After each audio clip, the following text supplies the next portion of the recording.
Voy a comenzar a grabar.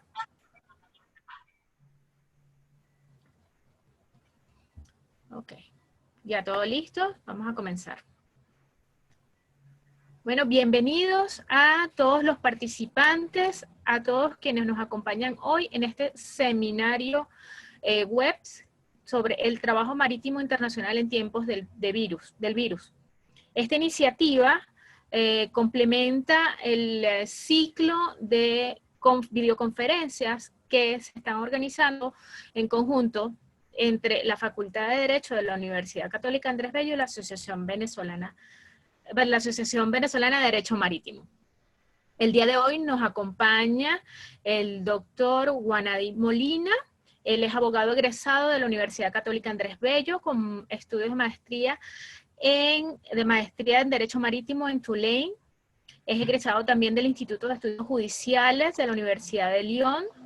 Tercero, es abogado en Nueva York, en Texas, miembro del Colegio de Abogados de Caracas, ex asistente de la Cátedra de Derecho y Derecho Civil 3 de la Universidad Católica Andrés Bello y articulista de publicaciones de Derecho Marítimo. Tiene experiencia laboral tanto en Venezuela, en Estados Unidos y en Francia. Nos va a acompañar hoy también el doctor Gustavo Mana y Juan José Itriago, ambos de la Asociación Venezolana de Derecho Marítimo. Para aprovechar al máximo el tiempo, comenzaremos de inmediato. Las pautas para la presentación van a ser las siguientes. Al finalizar, ya 15, 20 minutos al finalizar de la ponencia del doctor Molina, pueden hacer, vamos a ir al momento de preguntas y respuestas. Las pueden hacer directamente en la barra de herramientas que está en la parte inferior de su pantalla. Hay un icono que dice preguntas y respuestas. Ahí pueden escribir directamente sus inquietudes. De todos modos, estamos revisando continuamente el chat para aquellas personas que hagan algún comentario y lo quieran compartir con todas las personas por ahí. Bienvenidos. Adelante. Gracias.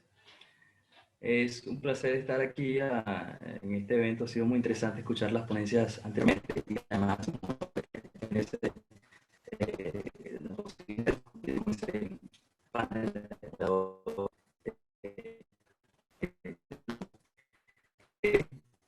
el título de mi presentación. Perdón.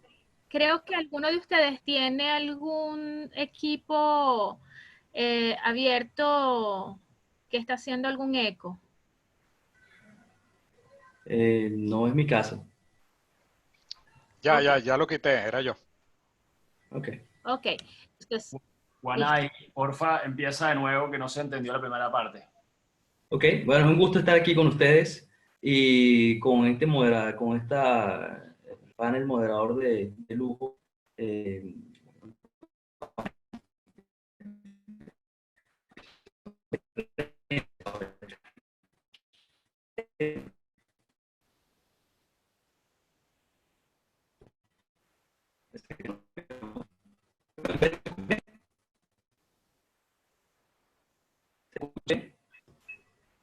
Wanadi, ¿hay problemas con tu audio? ¿Puedes apagarlo y encenderlo nuevamente?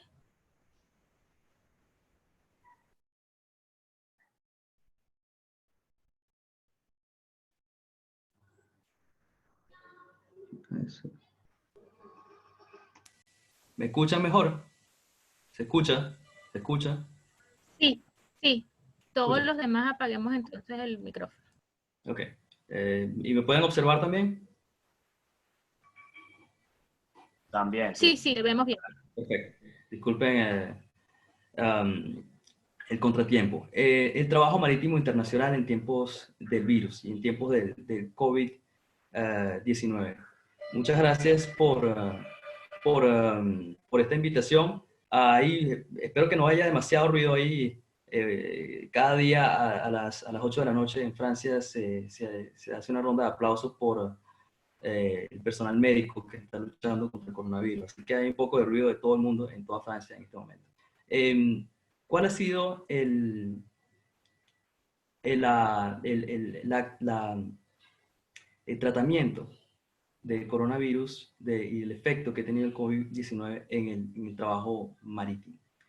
El COVID-19, como bien sabemos, empezó su partida el 31 de diciembre, no el 31 de diciembre, pero aquí tenemos un gráfico del 31 de diciembre hasta hoy, un mapa, una carta global de cómo ha ido reaccionando y cómo ha ido infectando, primeramente en Asia y luego fue controlado alrededor del mes de marzo, y a partir de allí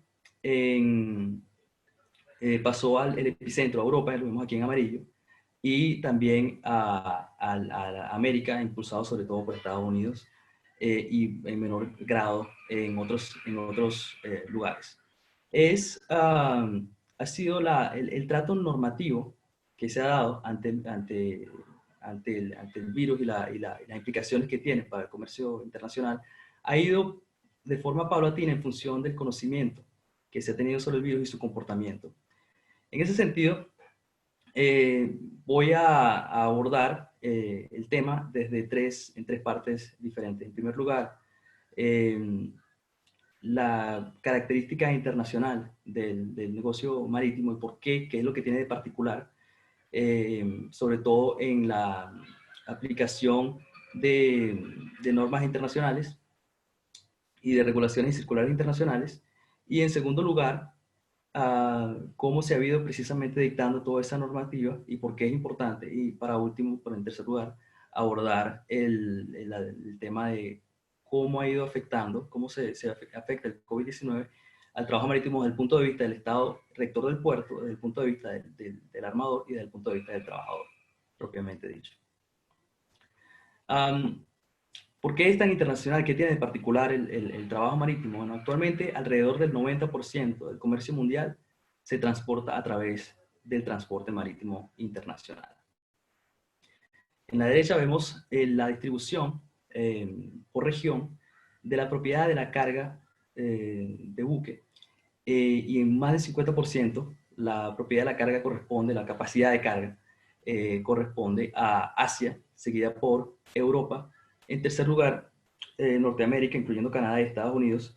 Aquí podemos ver a Latinoamérica y el Caribe, y luego África, donde se encuentran registrados los buques.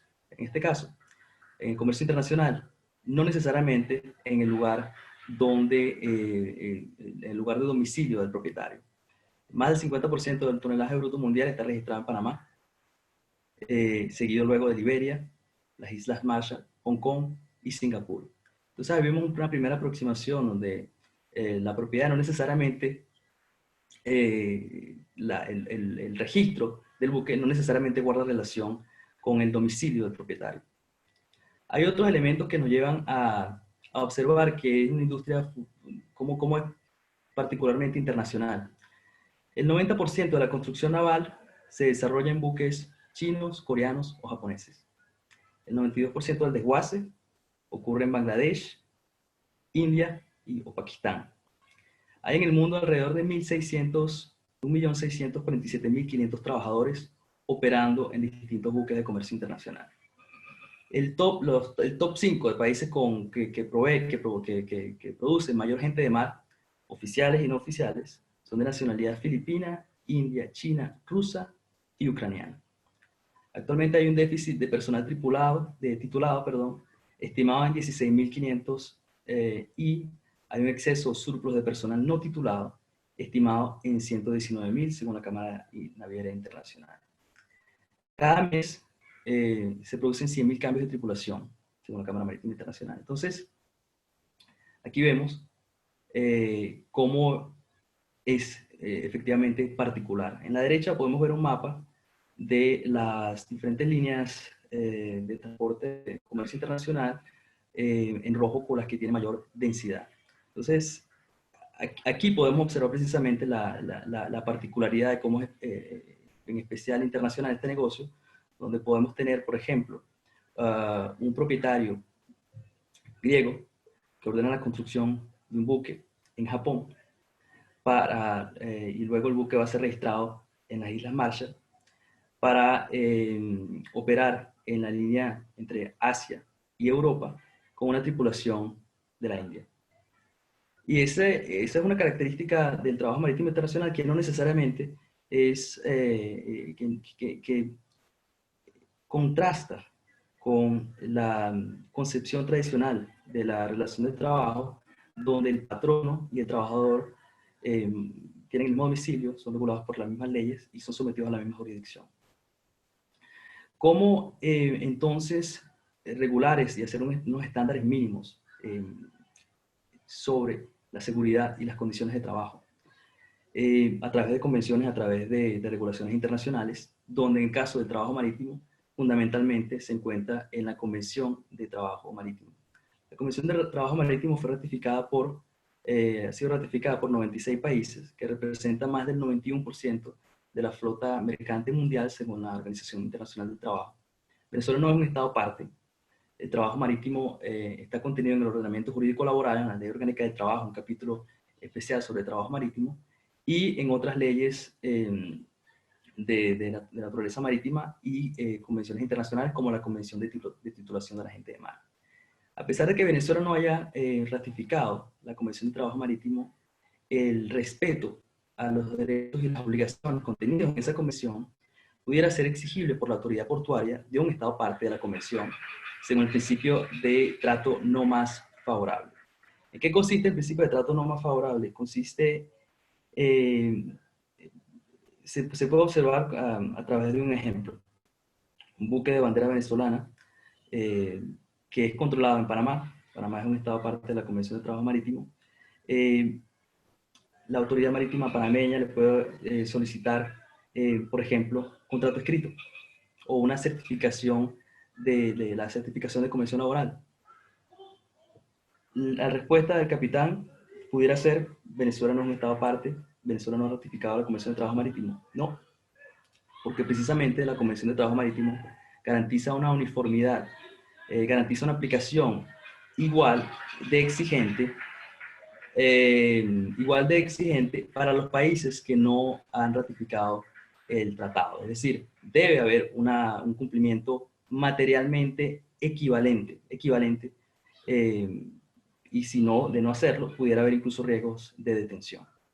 Entonces, el Estado rector del puerto no debe tener un tratamiento más flexible con un buque de un Estado no parte. En ese sentido, los buques de bandera de un Estado no parte pudieran ser sometidos a controles y a ser exigidos por tener exigencias del cumplimiento de las obligaciones de trabajo establecidas en la Convención, aunque el Estado del pabellón no haya ratificado el convenio.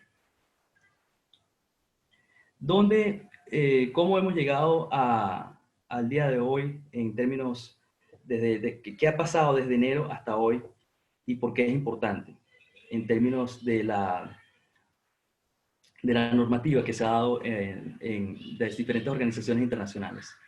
El virus el coronavirus, el gobierno chino publicó el 9 de enero que había un nuevo tipo de neumonía producida por un virus que era un tipo nuevo de coronavirus. El 21 de enero ya existían casos en Estados Unidos, Corea del Sur e Italia. 23 de enero, el gobierno chino aísla la ciudad de Wuhan, epicentro de la epidemia. 30 de enero, la Organización Mundial de la Salud declara la emergencia de salud de impacto internacional. Esa emergencia de salud ha sido sometida a críticas por quizá no ser tan detallada en respecto al riesgo de contagio y a las implicaciones y consecuencias del virus. Aquí vemos enero, en el gráfico donde estábamos en ese momento. El 31 de enero, la Organización Mundial Marítima Internacional emite recomendaciones de higiene y de distanciamiento, que se fundamentan sobre todo a reglas de higiene elementales: lavarse las manos, cubrirse la boca para estornudar y no comer alimentos crudos. El 2 de febrero, 2 días después, el INEA emite recomendaciones de seguridad e higiene para actores del sector acuático, en términos muy similares a la circular que había emitido la Organización Mundial Marítima Internacional 3 días antes. Ese mismo día ocurre la primera muerte fuera de China en Filipinas. 5 de febrero, cuarentena del Diamond Princess en Yokohama, Japón, con miles de tripulantes y casos que se contagiaban de cada vez más de pasajeros y tripulantes que se contagiaban con el coronavirus y no podía zarpar ni tampoco desembarcar. 11 de febrero, la Organización Mundial de la Salud bautiza el virus como COVID-19. Hasta ese momento no tenía una denominación oficial. 12 de febrero, OMI emite recomendaciones adicionales reproduciendo ciertas recomendaciones de la Organización Mundial de la Salud. 13 de febrero, comunicado conjunto de la Organización Mundial de la Salud y la Organización Marítima Internacional, llamando al respeto a la libre plática, evitar demoras y cooperar con embarques, desembarques y operaciones de carga y descarga. La terminología que se comenzaba a utilizar en esta etapa de la pandemia fue practicidad y armonía. Practicidad en el sentido de ser flexible para garantizar el libre flujo de mercancías, armonía para asumir unas políticas que fuesen más o menos uniformes en los diferentes puertos. 14 de febrero, primera muerte en Europa, en París. 19 de febrero, la OMI recomienda medidas sobre el cumplimiento de convenios y hace un llamado a la flexibilización de la exigencia de validez de titulación de la gente de mar, por ejemplo, que deben estar vigentes. De caso de no estar vigentes, no pudieran operar el buque, y si operan el buque pudiera ser considerado innavegable. En ese sentido, la OMI recomienda precisamente la flexibilización de eso, donde el titular de la gente de mar titulada pudiera continuar operando a pesar de que ciertos certificados, no solamente de título de la gente de mar, pudieran seguir siendo válidos. 26 de febrero, primer caso de COVID en Latinoamérica, Brasil. 27 de febrero, desembarco de pasajeros del Diamond Prince. Vamos aquí. Marzo 2020, 2 de marzo, la OMI reproduce las recomendaciones de la Organización Mundial de la Salud sobre gestión de casos de COVID-19 a bordo. 3 de marzo, la Cámara Internacional emite guía para operadores de buques sobre la protección de la gente de mar. Muy importante, porque es un documento que aún es de referencia sumamente importante. 12 de marzo, la Organización Mundial de la Salud declara pandemia mundial, finalmente. 13 de marzo, primer caso en Venezuela y se declara estado de alarma. Luego el 15, 16 y 17 de marzo, el INEA emite una serie de circulares donde, entre otras cosas, se suspende el embarco y desembarco, se prorroga la titulación y se da alineamientos para el manejo de casos de COVID-19. 26 de marzo, el convenio de estados rectores del puerto de París, del Paris MOU, emite recomendaciones sobre el control de buques y otras Meeting of Understanding, otras organizaciones de puertos rectores emiten también recomendaciones. 23 de marzo, la Organización Internacional del Trabajo emite un cuestionario de preguntas y respuestas en materia del COVID-19 que nos da más referencias sobre cómo abordar la condición de trabajo desde el punto de vista de la Convención Marítima de Trabajo Marítimo. 26 de marzo, tripulación del portacontenedor de Maersk en Ningbo, China, diagnostica 5 marinos contagiados y 4 asintomáticos. Este es uno de los primeros casos, el primer caso de contagio en un buque de transporte de mercancías. Y fue particularmente ilustrativo porque de los 5 marinos contagiados, 4 ni siquiera mostraban algún síntoma. Pudieron ser desembarcados, pudieron ser eventualmente repatriados.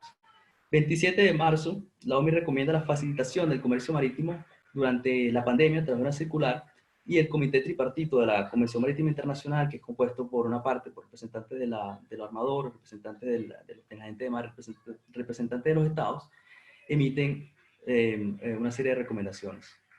Aquí estamos en el punto del evento. Entonces ya vemos que en marzo hay toda una serie, hay mucha más precisión sobre cómo abordar los riesgos y cómo gestionar los riesgos. Y es importante en la determinación del grado de diligencia que se tiene precisamente, que ha tenido o que pudiera tener en un caso determinado el armador o la gente de mar en la gestión del riesgo de contagio.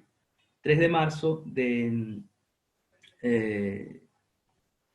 perdón. 3 de abril, la OMI publica orientaciones relativas a los retrasos imprevistos en la entrega de buques. No necesariamente está tan conectado con el trabajo marítimo, pero es de relevancia. El 4 de abril, la Coral Princess atraca en Puerto de Miami después de varios días de no poder atracar. 7 de abril, se emite la declaración conjunta de la Cámara Naviera Internacional y la Federación Internacional de Trabajo, líderes del G20, donde se insta a procurar mecanismos viables para poder hacer cambios de tripulación en diferentes puertos. Y es una declaración particular porque la Cámara Naviera Internacional, representando los intereses del armador, y la Federación Internacional de Trabajo, representando los intereses de la gente de mar, solicitando a los líderes del mundo prácticamente que faciliten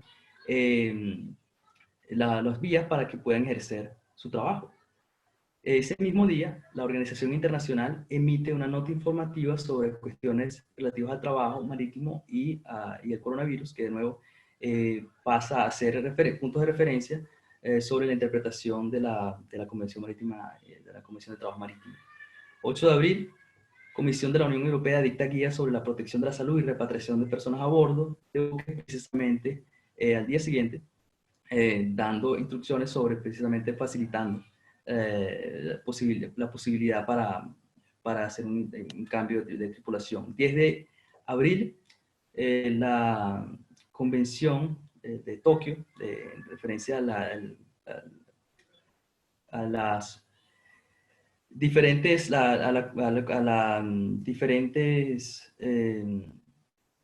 las diferentes autoridades portuarias, los diferentes estados de control sobre el trabajo, sobre el estado rector del puerto, diferentes estados rector del puerto en Asia, son unidos a través de la convención del Tokyo MOU, y ella publica una guía para manejar el riesgo del COVID-19, que entrará en vigor que entró en vigor el 15 de abril. 14, la OMI publica la declaración después de una reunión precisamente con las asociaciones de los diferentes estados puertos, de las diferentes MOU, y se publica entonces, se centraliza de cierta manera, y se puede observar con claridad cuáles han sido exactamente las medidas que ha tomado cada estado puerto, y precisamente procurar al menos tener claramente cuál es la información, cuáles son las medidas que se están tomando en diferentes puertos. De manera que la manera de abordar el problema ha sido, en la industria marítima, ha sido a través de precisamente la Organización Marítima Internacional, como vemos. 15 de abril, el portaaviones de Charles de Gaulle diagnostica un tercio de su tripulación con COVID-19. ¿Por qué es relevante? Porque vemos que precisamente hay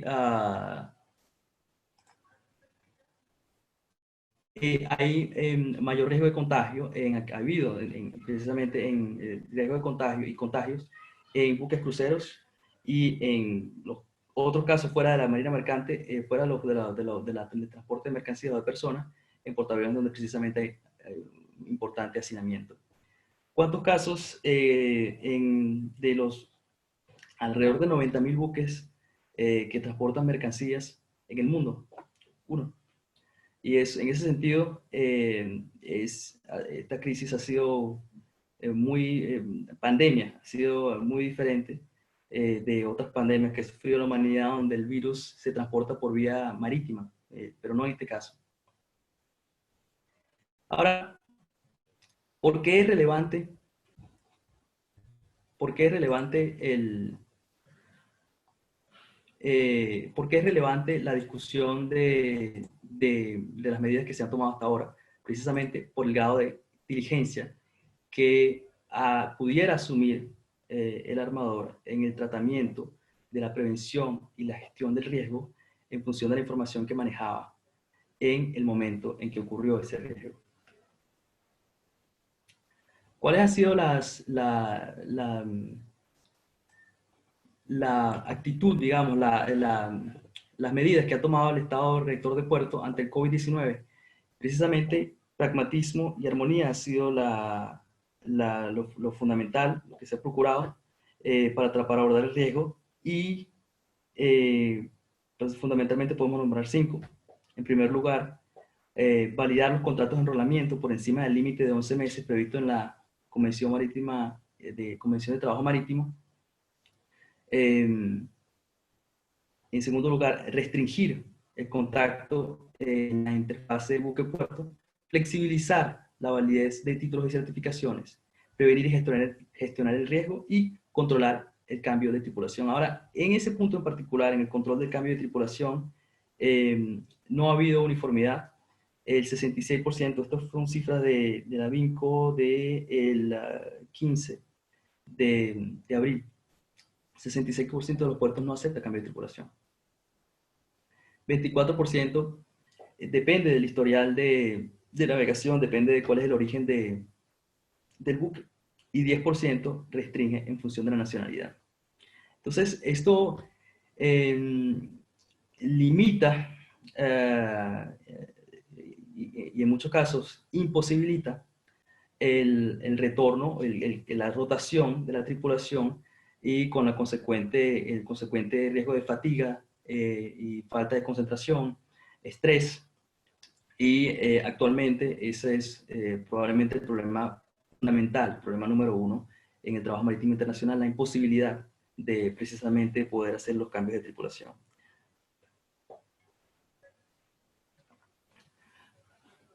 Y ese cambio, esa imposibilidad de cambio de tripulación no afecta solamente la repatriación, sino también la circulación de la gente de mar dentro de su país de origen. Hay casos, por ejemplo, de trabajadores en Manila que pudieron ser repatriados, pero que luego no pueden regresar a su domicilio porque no existen las vías para regresar a su domicilio. O sea, no existe transporte. Los aviones están cerrados, los aeropuertos están cerrados, digamos, y es difícil precisamente moverse dentro del país. Al mismo tiempo, lo inverso es cierto.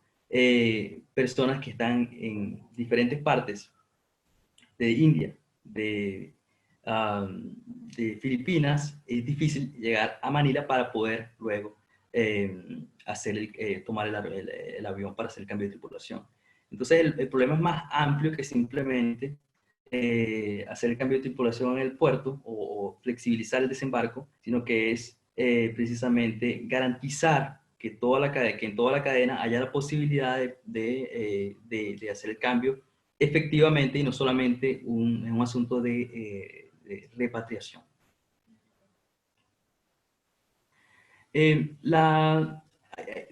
Hay 4, digamos, puntos sobre la supervisión del Estado Rector del Puerto y el COVID-19.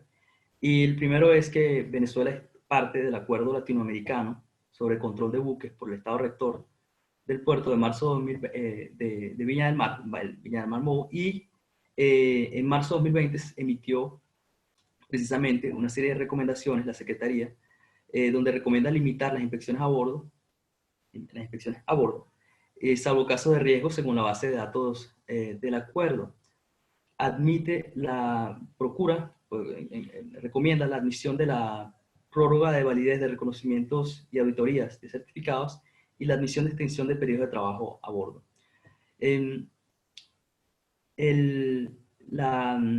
Insistiendo en este punto porque es importante, la función del Acuerdo Latinoamericano sobre Control de Buques, que tiene su equivalente en París, en países que calificaríamos culturalmente como occidentales.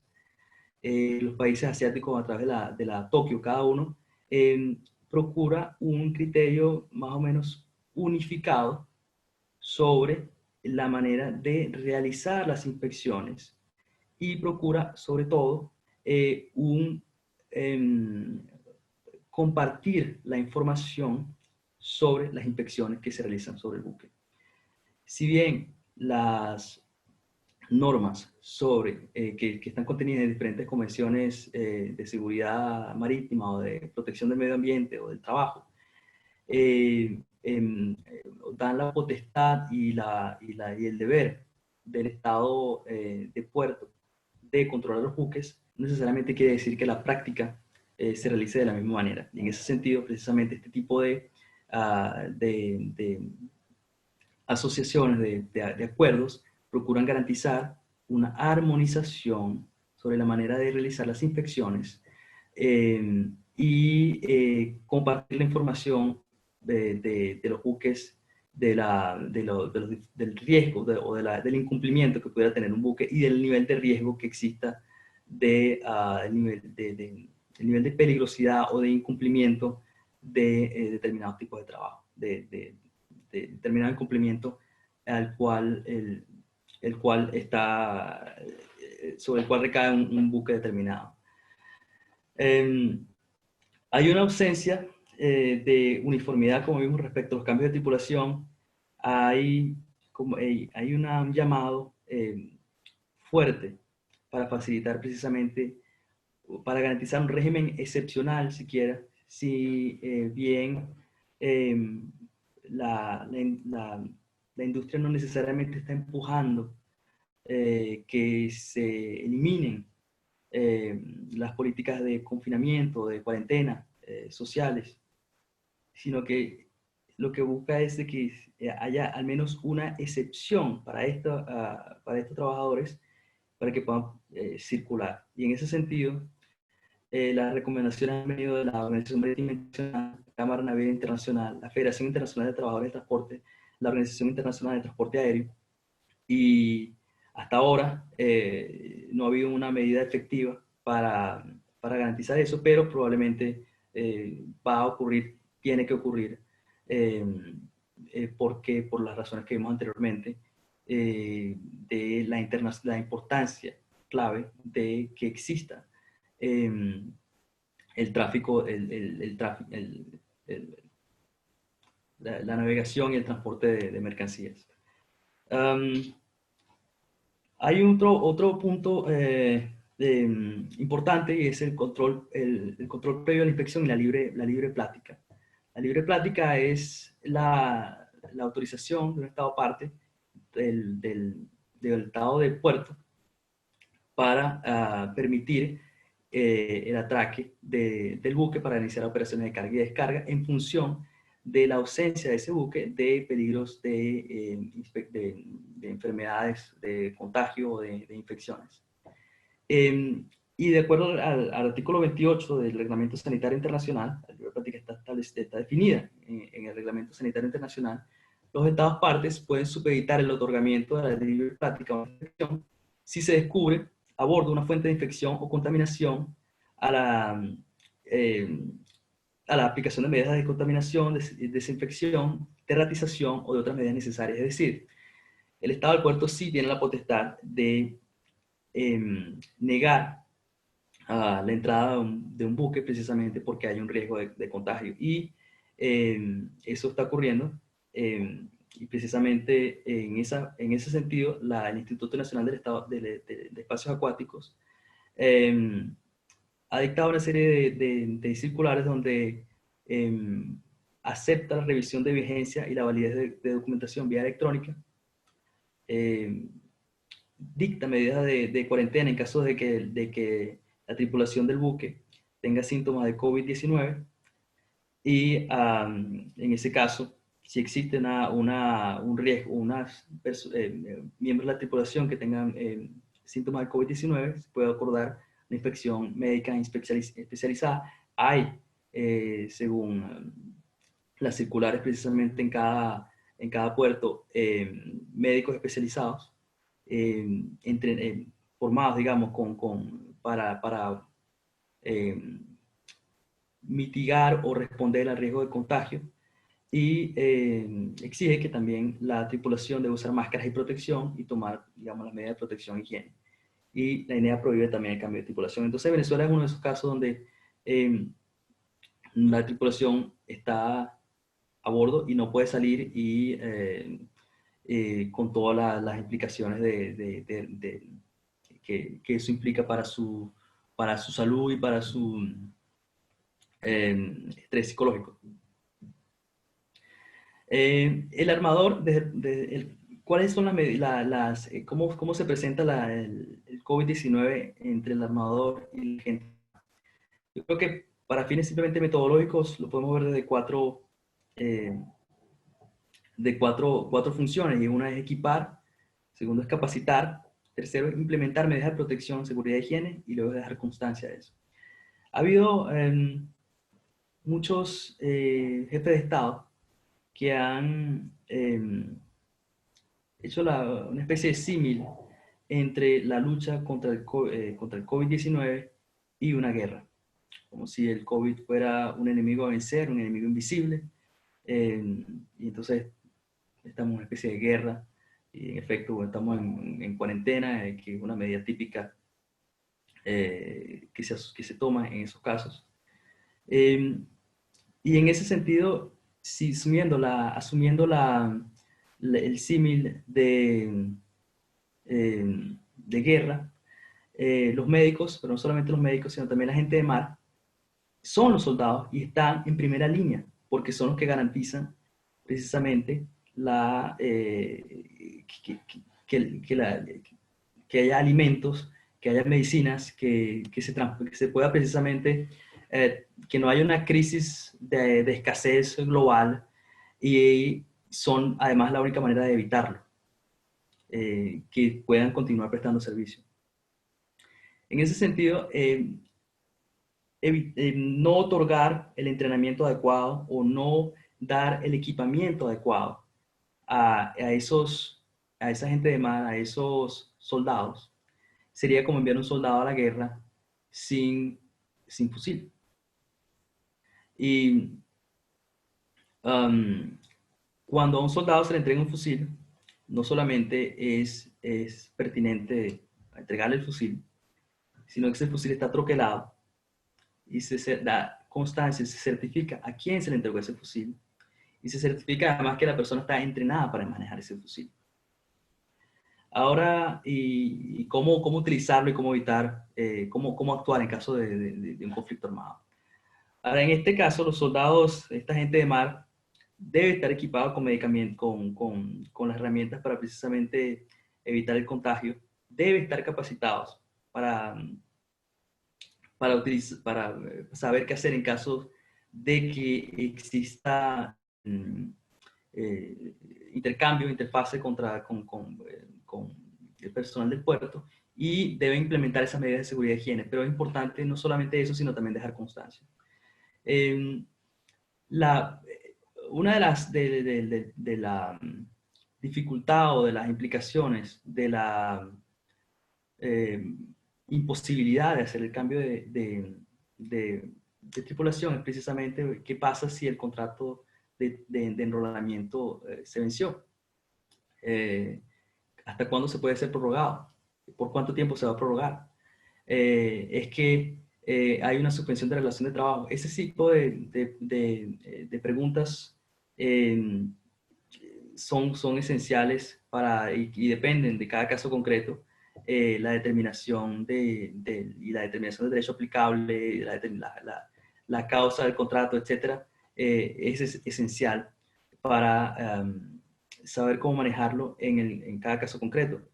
Pero en todo caso, el contrato debe ser escrito y debe expresar con claridad la obra o el tiempo de ejecución. No, el contrato, una mera nota en el rol de tripulante es posible, El contrato de trabajo de enrolamiento no necesariamente tiene que ser escrito, pero es probablemente prudente en estas condiciones sobre todo.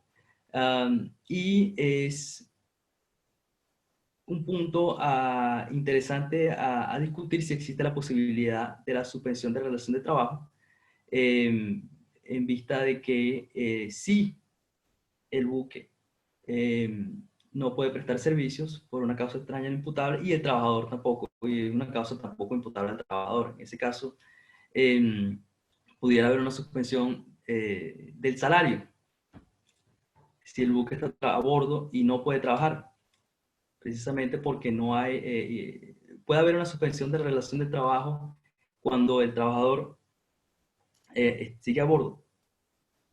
Eso es un tema interesante a discutir. Puede haber un despido injustificado si el buque está amarrado en puerto venezolano y existe, si ha habido una negligencia que ponga en peligro la seguridad a bordo. Es una causal de despido justificado propia del trabajo marítimo y pudiera, si la gente, el miembro de la tripulación no ejecuta las acciones recomendadas para evitar el contagio, y por ende se pone en riesgo a sí mismo y pone en riesgo al resto de la tripulación, eso pudiera ser una causa de despido justificado, sí. ¿A qué punto ese despido justificado pudiera realizarse? En la medida en que el buque esté en puerto venezolano y no esté navegando o en un puerto extranjero. Ahora, ¿qué es, además de la prórroga, del punto sobre la prórroga del contrato, debe haber una prevención del riesgo de contagio y en ese sentido debemos recordar que hay una obligación que la LOPSIMAT puede aplicar a la relación de trabajo de la gente del mar, y la LOPSIMAT establece una obligación de procurar un ambiente de seguridad adecuado, proveer un equipo de protección y capacitar al trabajador sobre las normas de su uso. No hacerlo es una infracción grave por falta, es una infracción grave la falta de informar, el no informar, informar por escrito las condiciones peligrosas sobrevenidas y o no capacitar la prevención de accidentes o enfermedades. El COVID-19 depende del contrato de enrolamiento y de cuándo inició la relación de trabajo, pudiera ser un riesgo sobrevenido, pero eso no obsta que el armador esté obligado a tomar medidas de equipamiento y de capacitación para evitar esos riesgos, pero no es suficiente hacer eso. Hay que precisamente dejar constancia de exactamente en qué momento se le informó al trabajador.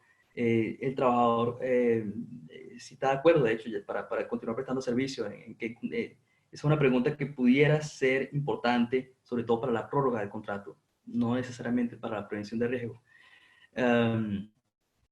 Pero también, de nuevo, depende del caso concreto. Y el armador debe tener un plan de gestión de riesgo. Ya no estamos en hoy, 17 de abril del año 2020, no estamos en una situación donde el riesgo de COVID, donde la posibilidad de contagio del COVID-19 es remota o es imprevisible. No, ya es previsible y hay recomendaciones de la guía de la Cámara, de la Cámara Naviera Internacional, incluyendo medidas de prevención, de detección y de preembarque, elaboración del plan de contingencia en caso de brote de COVID-19 a bordo y puesta a disposición de personal médico. Es decir, debe haber un plan claro por escrito, el personal capacitado para gestionar el caso de que se presente un síntomas del COVID-19. Y de manera que el grado de responsabilidad, el grado de cuidado que debe tener el armador a esta fecha ha cambiado respecto a lo que precisamente veíamos en enero o en principio de febrero. ¿Por qué es tan importante? Entre otras cosas, por el riesgo teóricamente de innavegabilidad. Pudiéramos argumentar que existe una contingencia de navegabilidad del buque si la tripulación presenta síntomas y es diagnosticada con COVID-19. Hechos de cada caso son relevantes para determinar si el contagio debe ser sintomático y general, ¿okay? Y el armador tiene la carga de la prueba para demostrar que actuó como un buen padre de familia para mantener la navegabilidad del buque. Es decir, ¿puede el buque estar en estado de innavegabilidad porque el trabajador contagió el COVID-19? Depende de la circunstancia de cada caso debe analizarse en concreto, en primer lugar. Y en segundo lugar, corresponde estudiar si acaso ese contagio debe ser sintomático.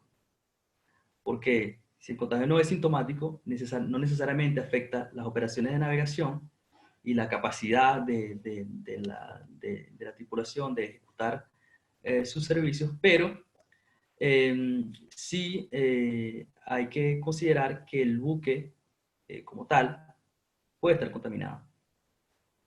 Y en ese caso, entonces no sería que el buque está en estado de navegabilidad a causa de una tripulación no idónea, no apta para la navegación, sí, el buque en sí está contaminado y en ese sentido debe ser desinfectado, pudiera tener la necesidad de ser desinfectado, y un buque contaminado que necesita ser desinfectado no es navegable. Entonces no solamente el problema para la determinación de la navegabilidad, si existen o no síntomas graves y de cuántos trabajadores tienen los síntomas graves, si es la totalidad, si es solo uno. Cada caso debe ser analizado en concreto. Y de nuevo, yendo sobre el cuarto punto, el punto de dejar constancia. La alegación sobre la innavegabilidad es la afirmación sobre un hecho negativo. Eso quiere decir que corresponde a quien alega la navegabilidad demostrar que ejerció al menos que actuó como un buen padre de familia para poner el buque en estado de navegabilidad. Y si estamos hablando de que esa navegabilidad está relacionada precisamente con el COVID-19, es decir, que tomó todas las precauciones que hubiera actuado un buen padre de familia para evitar el riesgo de contagio. De no ser capaz de mostrar, comprobado, de demostrar que actuó como un buen padre de familia, el buque entonces será considerado innavegable, pudiera ser considerado innavegable, con todas las implicaciones que eso pudiera tener en el área de seguros y sobre la responsabilidad de la enfermedad ocupacional, que el COVID-19 es una enfermedad ocupacional, y si es contraída a bordo y se demuestra que fue contraída a bordo, seguramente sí pudiera ser considerada como una enfermedad ocupacional. Ahora bien, respecto a la gente de mal ante el COVID-19, pudiera haber una suspensión de la relación de trabajo por causa no imputable al armador o al trabajador. El contrato debe ser escrito y responder a las condiciones establecidas. El trabajador no está, creo que hay un error aquí. El trabajador no está compelido a aceptar una renovación del contrato, aunque sí de asistir a la tripulación en caso de riesgo a la seguridad e imposibilidad de embarcar. Puede haber puede haber una suspensión de la relación de trabajo porque el buque no puede operar Sí, pero de nuevo existe el conflicto sobre el desembarque. Si bien si bien es cierto que el buque no está prestando servicio, ¿qué se hace con el trabajador a bordo si no puede desembarcar? Habría que determinar cuál es la talla de la tripulación, pero en todo caso, es una situación que es altamente compleja e irregular, que habría que precisamente determinar en cada caso concreto lo que corresponda. Puede, no solamente puede la tripulación, puede el capitán en particular negarse a, a atracar en un puerto por ser el puerto inseguro. Es una discusión que se ha, digamos, desarrollado en el marco del contrato de fletamento. Ahora, la respuesta generalizada ha sido precisamente porque ha habido todo un marco normativo más o menos armónico. Los puertos no son inseguros por el COVID-19. Ahora bien, no todos los casos son iguales. En definitiva, un caso donde precisamente haya un capitán que tiene una tripulación sintomática, un puerto donde hay, por condiciones particulares, no corresponde o no responde exactamente al criterio, a las recomendaciones que se han emitido por la Organización Marítima Internacional. Puede negarse a acudir a ese puerto en específico cuando tiene otra opción, a pesar de que el armador le ordene de acudir a ese puerto A. Ese puerto A siendo en particular inseguro por no corresponder, por no acatar exactamente con precisión o por no tener el equipamiento adecuado. Y hay una alternativa B que es más idónea y es viable. Eso pudiera ser una posibilidad. El trabajador, el miembro de la tripulación, puede negarse, ya no el capitán, pero puede negarse a no participar en ciertas operaciones. Por ejemplo, no puede negarse a ejercer, a ejercer, a prestar un servicio que él considera inseguro. Por ejemplo, acudir a tripulación porque hubo una operación de cambio de carga y descarga y él considera que hay un mayor riesgo de infección, y por eso él se va a poner en cuarentena. El principio general es que el trabajador tiene el derecho a no ser sometido a condiciones peligrosas que puedan ser eliminadas o atenuadas y puede interrumpir su actividad cuando, según su experiencia e información, tenga motivos razonables para creer que existe un peligro inminente para la salud. En ese sentido, el trabajador puede negarse a ejercer una actividad que considere que sea inherentemente, que sea peligrosa. Eso es una posibilidad. ¿Cuáles son una de las consecuencias que son posibles y quizás probables de toda la crisis actual y que pudiera empeorarse? Es el aumento del abandono de gente de mar. Y eso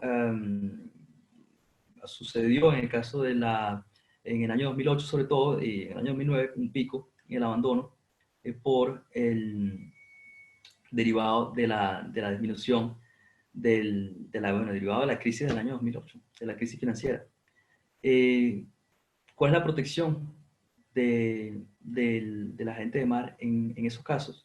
Pero la Convención de Trabajo Marítimo establece una garantía financiera de repatriación y de salarios hasta por 4 meses gastos de manutención en caso de abandono. Y generalmente los clubes de protección de P&I proponen ese tipo de garantía a sus miembros. Es decir, que los gastos de repatriación deben ser cubiertos.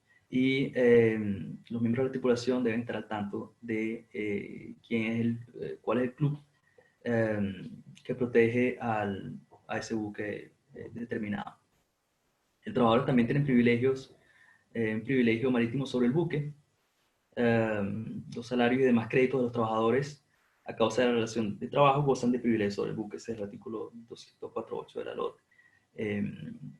Y también establece un orden de privilegio en el 117 de la Ley de Comercio Marítimo.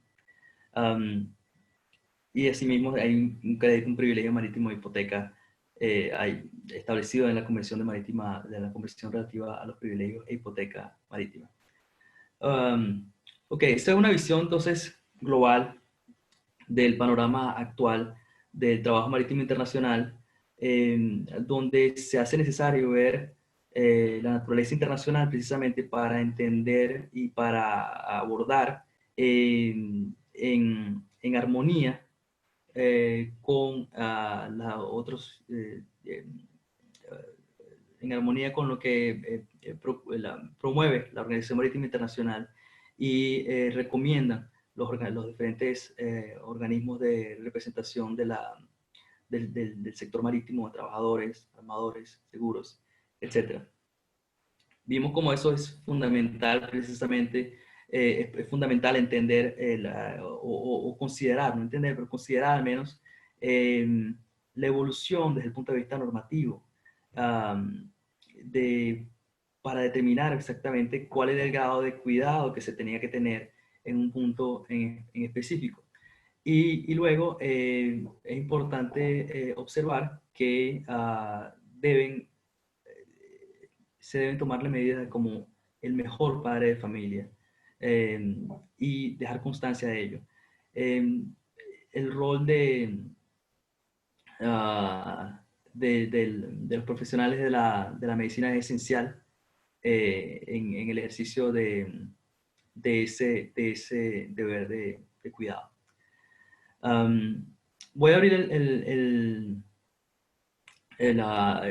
podemos comenzar con algunas preguntas. Me disculpo porque al principio había mucho ruido, era bastante difícil de concentrarme y luego, bueno, fue un poco complicado. Me disculpo si había un poco de ruido. No hace falta disculparse, Juana, y te felicito porque la presentación muy completa nos enseña la línea de tiempo desde el inicio y cómo esto afecta al trabajo internacional. Muy completa y muy comprensiva. Te felicito de mi parte y bueno, si tenemos que pasar las preguntas, pues nos quedan 10 minutos nada más de la sesión.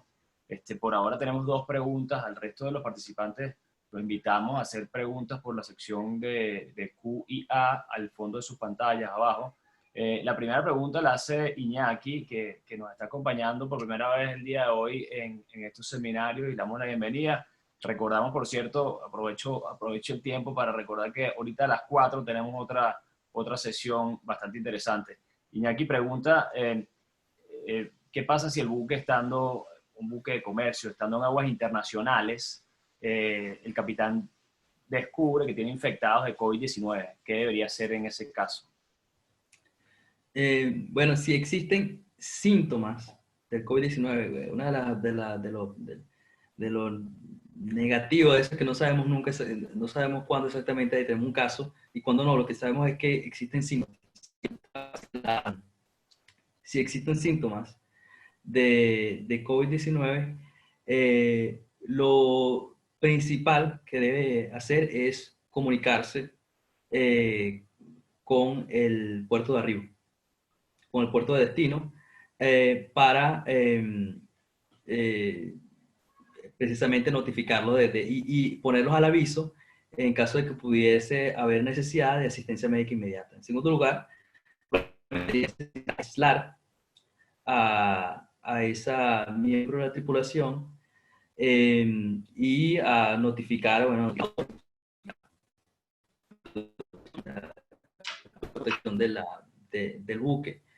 Pero sobre todo debería, sobre todo en este punto, estar en la medida de aplicar el plan de gestión de riesgo que se supone que debería existir, sobre todo en esta fecha, luego que sabemos exactamente cómo se puede contagiar y cuáles son las posibles implicaciones de, del COVID-19. Y es fundamental que notifique también al puerto de arribo, precisamente por la posibilidad o no de que se niegue a recibirlo o incluso de ponerlo en cuarentena.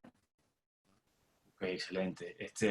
Luego, Gerardo Nieto pregunta, en caso de desvío de buque a un puerto seguro, sin que este sea su puerto de destino, ¿la gente de mar sería beneficiario de horas extra o de sobresueldo? Eso no veo. Sí, el desvío ocasiona una prolongación del contrato de trabajo. O sea, no entiendo si las horas extras deben ser pagadas si las horas extras son trabajadas. No veo la relación de causalidad entre el desvío y las horas extras o el trabajo. No entendí exactamente la cuestión, la Sí, pregunta. correcto. Yo creo que es bueno recordar que la gente de mar trabaja por contratos, ¿no? Contratos, digamos, de 4, 6, 9 meses, dependiendo de su posición. Y el contrato, o sea, ellos tienen estipulados se puede decir un horario, trabajan de las 12 horas a las 4 de la mañana y después descansan de las 4 hasta las 8 y después les toca otro turno, por ejemplo, es un horario. Entonces, su horario no sería, o sea, si hay un desvío del buque, su horario y su comportamiento, su trabajo a bordo del buque continuaría siendo en el mismo horario, no estarían trabajando horas extra, digamos. Pero discutimos ayer, y esto no es parte del trabajo internacional o del área laboral, sino el seguro, en caso de desvío, sí cubriría los salarios de esos tripulantes, en caso, digamos, que se pueda extender el contrato. Pero la extensión del contrato tampoco se considerarían horas extras, simplemente te están extendiendo tu contrato y te van a pagar tu tarifa o tu sueldo normal. Entonces, sí, o sea, la pregunta es interesante, pero yo creo que hay que recordar esa parte de cómo funciona el trabajo marítimo y los Sí. horarios de la gente de mar. Gracias. En efecto, y hay otro punto fundamental a considerar, es que si el desvío se produjo por una situación de emergencia, y en todo caso, la gente los tripulantes deben prestar servicios de auxilio, y la seguridad es fundamental y es en primer lugar. En ese caso, pudiera incluso argumentarse que ni siquiera son horas extra, sino que son medidas de auxilio Claro, para... bueno, ahí, primero que todo quiero felicitarte. Realmente has hecho un acopio de precisión en un asunto extremadamente complicado y si se quiere vago, en el sentido de que no tenemos todavía los elementos para concretar todas las cosas. Has tocado dos puntos que son fundamentales. El primer punto es el estrictamente laboral y el otro punto es cómo compaginar los derechos laborales con la seguridad marítima, que es de alguna manera lo que más se está discutiendo y una de las cosas que más está preocupando a todo el sector. Por ejemplo, la aplicación del STCW, no solo por lo de las horas extras, sino por la seguridad del buque y de todo lo que eso conlleva en personas y en bienes. Entonces, muchísimas gracias. De verdad que yo creo que todos debemos estar muy complacidos con tu exposición. Oh, gracias. Así es. Primer webinar y los invito a... ¿Hay alguna otra pregunta? Sí, hay dos preguntas más, vamos a ver si nos da tiempo, pero quería, antes de leerla, que Gustavo no es el único que te felicita, el chat y las preguntas están llenas de felicitaciones, así que debes sentirte muy contento por tu participación el día de hoy. Paso rápido, que nos quedan 5 minutos. A Mejía hace una pregunta, ¿qué opinión le merece las medidas normativas emitidas por el INEA en el marco de las acciones preventivas para evitar la propagación del COVID? Y si tienes alguna sugerencia de dónde pudiese mejorarse estas acciones que ha tomado Linea. Excelente pregunta. Y yo creo que el trabajo, sobre todo hoy en esta coyuntura, de los abogados que tocan el área marítima y el área marítima laboral, es ser extremadamente cuidadosos en escuchar a los profesionales médicos y a los especialistas en gestión de riesgo. Eh, ¿Qué opino de las circulares emitidas por Linea? Son más o menos consecuentes con muchas otras autoridades marítimas en todo el mundo, a pesar de el dolor que puede causar, el pesar que pueda causar a la tripulación y la obstrucción que eso genera para, para todos los marinos. No es extraordinaria y no necesariamente es muy diferente de lo que están haciendo en otros puertos, y precisamente la necesidad y la presión para modificar a nivel global ese tipo de medidas. ¿Cuál sería la recomendación? Si puedo meter una recomendación, establecer mecanismos para que evidentemente pueda haber una rotación. Y en aras de establecer ese mecanismo, hay medios donde se disminuya el riesgo al máximo, y sobre todo tomando en cuenta todo el periodo de incubación de 14 días, y si la tripulación es doméstica. O sea, cada caso, si la gente de mar es dependiendo del domicilio, etcétera, pero hay que permitir el cambio de tripulación. Esa es la recomendación, eso es evidente. Juanaí, de antemano y en nombre de la asociación te comprometemos para que escribas un artículo en nuestra próxima revista, porque este tipo de desarrollos no solo tienen que quedar en las conferencias, sino que tienen que quedar también documentadas.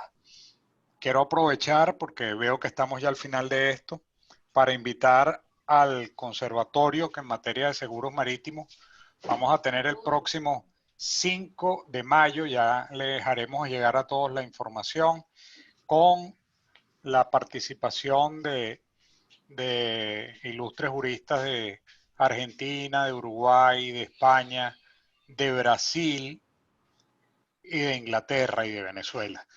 Y continuar con esto que es totalmente necesario, que es que afrontar la crisis y la cuarentena con formación y con trabajo. Juan. Bueno, como siempre, les tengo que agradecer primeramente a Juanay el excelente trabajo que hizo. O sea, no tengo que decírtelo yo, por favor revisa el chat y te vas a enterarte del buen trabajo que hiciste.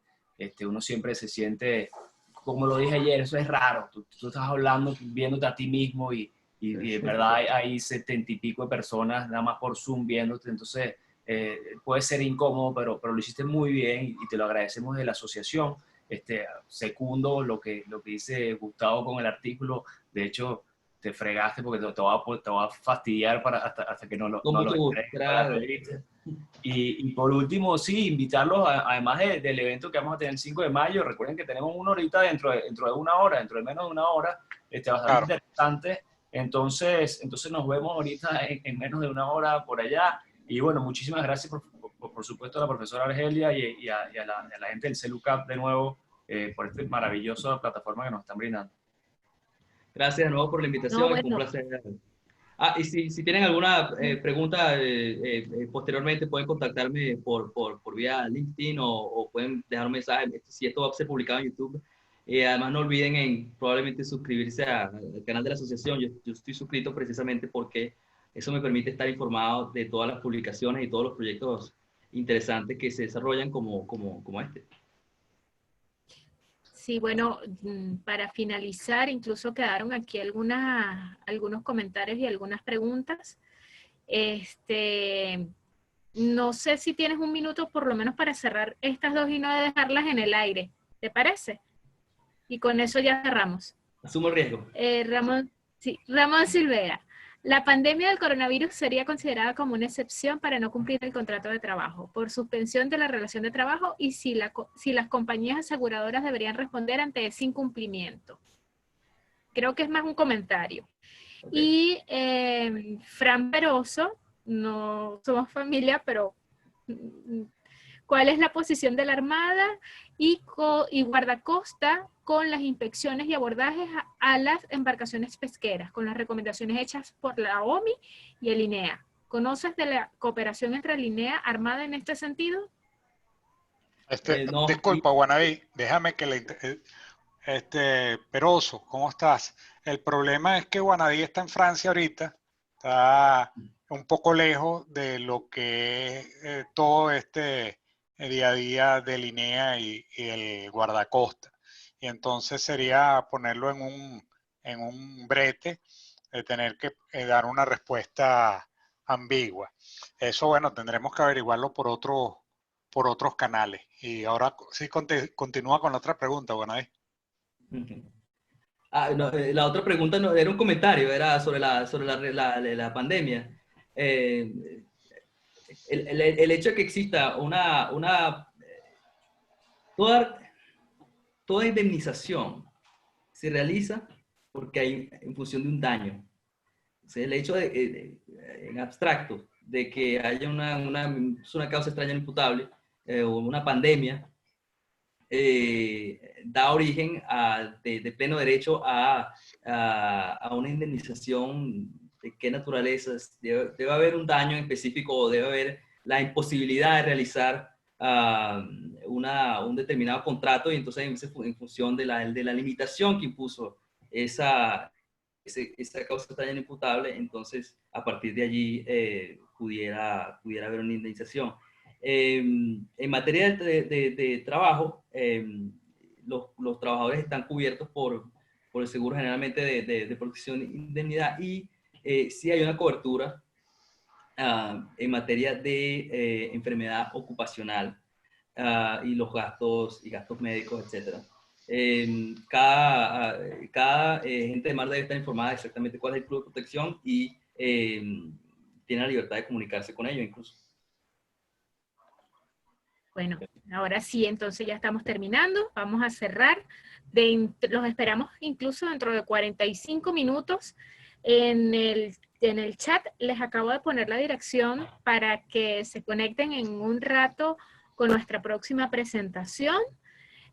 Les agradecemos su asistencia a este seminario en este momento y pues bueno, los esperamos dentro de un ratito otra vez.